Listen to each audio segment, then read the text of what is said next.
He used to say, "The best vows are the ones no one hears fitting for the day." In 1987, when a TV icon slipped into a lakeside chapel under a fake name, the minister none the wiser, the license forgotten, until a frantic dash to the clerk just before dinner. It felt like mischief then, but it was really a sign of how he lived. Bold, private, always improvising against the odds. Born on the 29th of January 1945 in a soot-loud Midwestern city, Tom Selleck grew up in a house where his mother kept the rhythms of home and his father, a World War II B-29 mechanic turned commission-only broker, chased risk the way other men chase safe paychecks. By 1960, the gamble had paid, but it didn't make the boy's height, 6'4", and counting any easier to carry in crowded classrooms. He found his balance on the hardwood, then almost lost everything. At 17, when a joyride on Mulholland went airborne in his mother's cherry red Chevy and slammed him into a lifetime of second chances.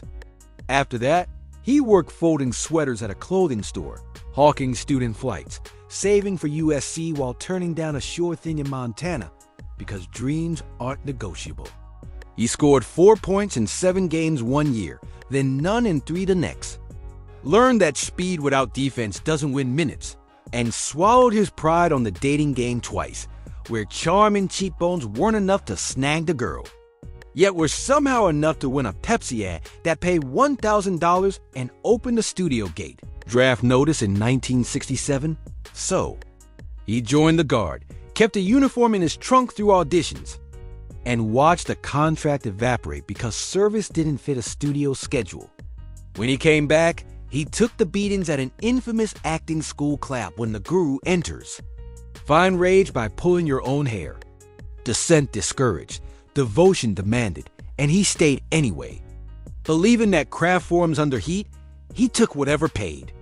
Cigarette spreads he'd later loathe.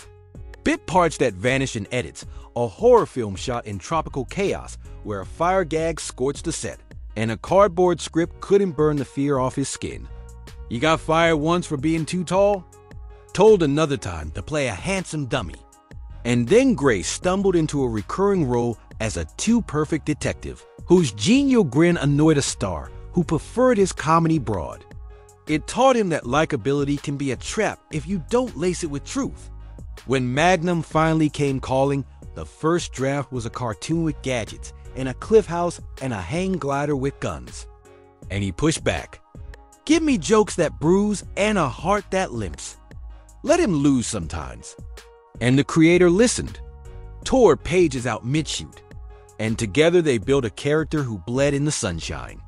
A helicopter went down one season, and the set learned brutally how thin the line is between spectacle and sorrow. After that, Tom demanded briefings, backups, redundancies. Not because it was cheap, but because it wasn't.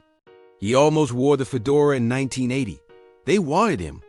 The chemistry was there, but the series contract held.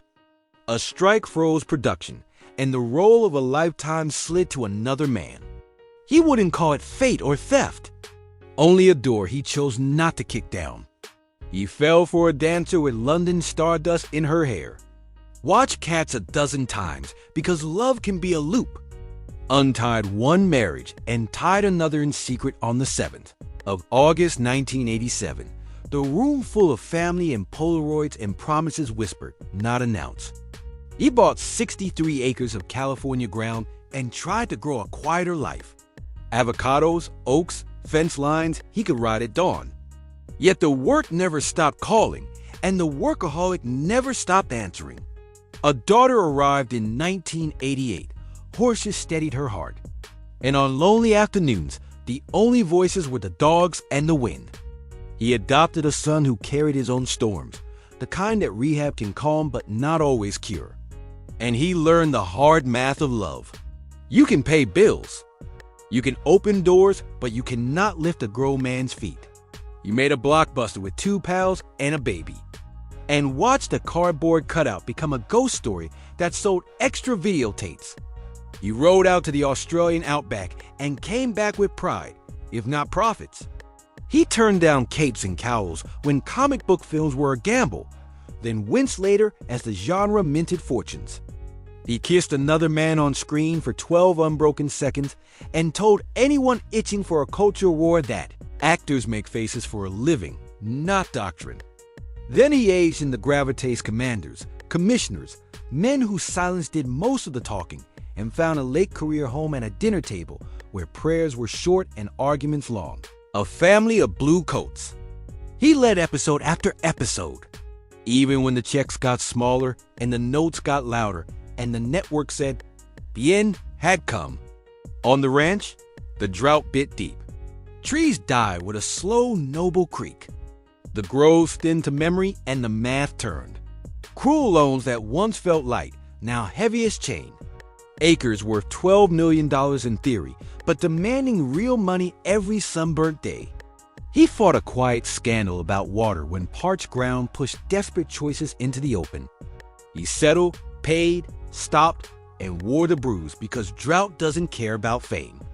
Knees went next one, then the other scars like zippers down both legs in 2024, and the steroid cravings packed pounds onto a frame that had carried swashbucklers and sheriffs.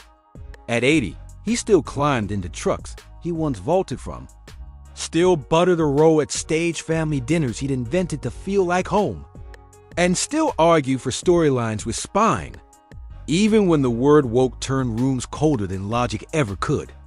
The memoir, You Never Know, landed in May 2024 and read like a ledger of debts and graces. Near Miss Fedora, set day funerals, pilots that failed, pilots that flew. A late-in-life confession that the man who had everything was never sure he deserved to keep it. By 2025, he said aloud what fear had been whispering. The ranch might win, the body might quit, the work might end before he was ready. He joked about losing it all because jokes are a safe way to practice saying the truth. And still, when the light hit his face, the old magic showed up, the shrug that forgave, the grin that admitted defeat without surrender, the voice that carried enough gravel to sand down regret. He had it all. Yes, he also had the courage to count what it cost. If the final image is a man on a slow ATV at dusk, checking fence posts and wildflowers, it's because after a lifetime of stunts and spotlights, he learned that keeping what matters is the bravest stunt of